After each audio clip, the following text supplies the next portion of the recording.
ইতিমধ্যে যিকেইজন অভিযুক্ত তেওঁলোকৰ ওপৰত এফআইআৰ দাখিল কৰিছিলোঁ আমাৰ পৰিয়ালৰ ফালৰ পৰা।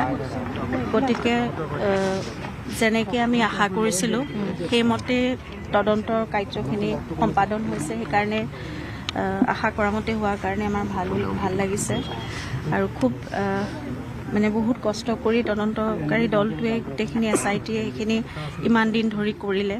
গতিকে আমি তেওঁলোককো ধন্যবাদ জনাইছোঁ আৰু ৰাইজে আশা কৰা মতেই সেইখিনি ফল ওলাইছে। গতিকে এতিয়া সকলোখিনি ন্যায় প্ৰক্ৰিয়াৰ ওপৰত আৰু আমি আশা কৰিছোঁ একেধৰণেই খুব ন্যায় প্ৰক্ৰিয়াটো খুব সুচাৰুৰূপে পৰিচালনা হ'ব। আৰু যিহেতু দোষী সাব্যস্ত হৈছে, এতিয়া তদন্তত ওলাইছে, গতিকে প্ৰতিজন দোষীয়ে কঠোৰতকৈ কঠোৰতম শাস্তি পাব লাগে, সেইটোৱে আমাৰ কাম্য আৰু ন্যায় ব্যৱস্থাটো খুব ভাল হ'ব বুলি